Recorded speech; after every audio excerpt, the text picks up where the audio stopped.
Di sela mereka berbincang-bincang yang penuh dengan kehangatan itu, Miko mengutarakan maksudnya kepada orang tua Dea bahwa mereka akan pindah rumah karena Miko dipindah tugaskan ke kota lain. Setelah Miko selesai menceritakan akan rencananya, ia mendengar pendapat dan nasihat orang tua Dea, dan tentu saja mereka setuju akan kepindahan anak dan menantunya itu. Menikahi mantan bab 6 by Shadilay, episode Perhatian Miko. Silakan disimak ceritanya dan jangan lupa subscribe ya. Ibu tidak keberatan nak jika kalian akan pindah. Justru itu sangat bagus untuk kalian lebih dekat lagi. Ayah dan ibu hanya bisa mendoakan yang terbaik untuk kalian. Tutur ayahnya berkaca-kaca. Dan terima kasih ya Nak Miko atas semuanya. Kami percaya pada Nak Miko, ucapnya lagi. Kami pasrahkan dan serahkan kepada Nak Miko. Dea, kamu menurut ya pada suamimu, imbuh ibunya. Dea hanya tersenyum mendengar ucapan ibunya. Ia tak tahu harus bagaimana nanti ke depannya saat ia bersama Miko. Nak, kamu jaga Dea ya, karena sekarang dia adalah istrimu, pinta ibunya. Baik Bu, saya akan menjaga Dea saat bersama Miko. Alhamdulillah kalau begitu. Kami senang mendengarnya.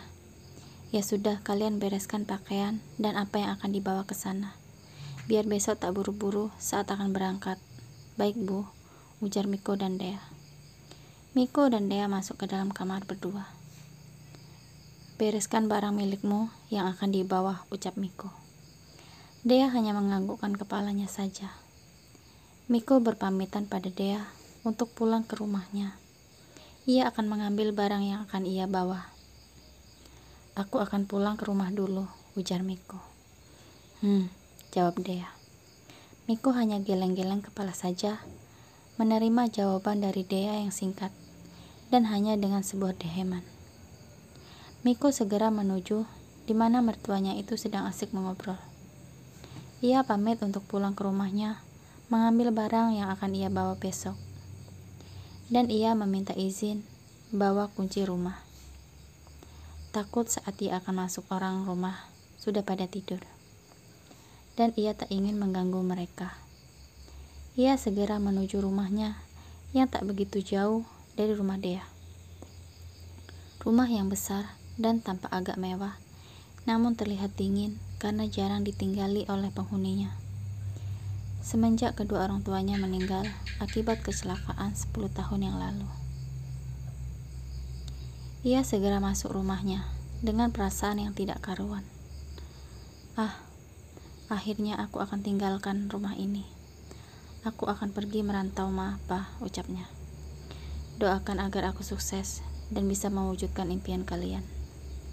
Miko segera berkemas memasukkan barang bawaannya ke dalam koper. Ia terlihat meneteskan air matanya. Dan saat ia sadar, ia segera menghapusnya. Aku tak boleh lemah seperti ini. Berjam-jam Miko berkutat di rumah besarnya itu. Akhirnya selesai juga kerjaanku ini.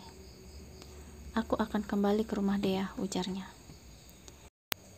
Dea, tak menyangka kita jadi suami istri.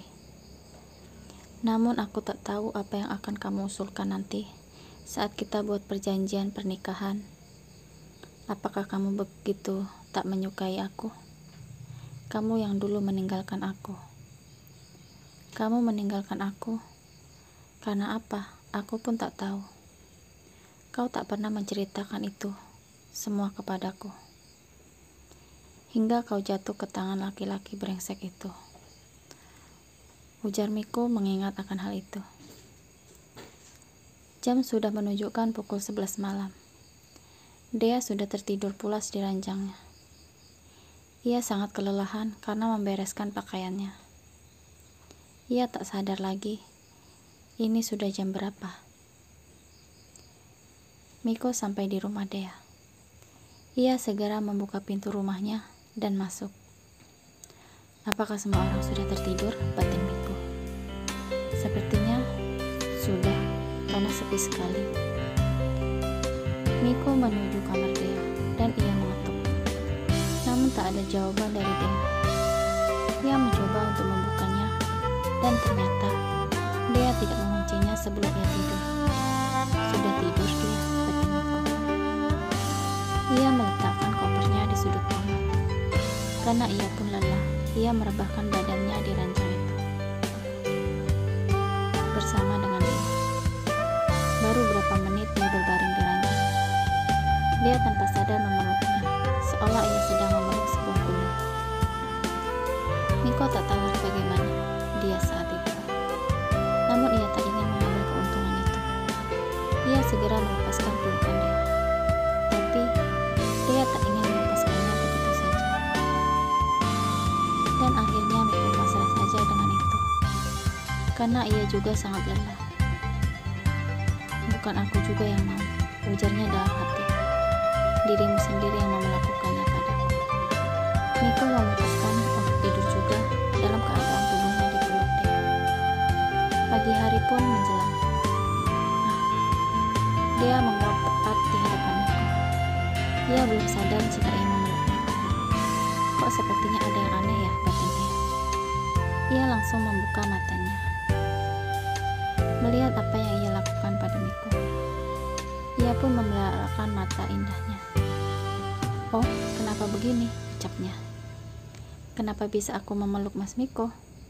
Dea seketika merasa malu akan hal itu. Apa yang telah aku lakukan pada Mas Miko? Untung saja dia belum bangun, ujar Dea. Apakah dari semalam aku memeluknya seperti itu? Dea sungguh tak ingin mengingatnya. Setelah Dea melepaskan pelukannya, Miko dengan santainya langsung bangun. Dan ia duduk di tepi ranjang, akan ke kamar mandi.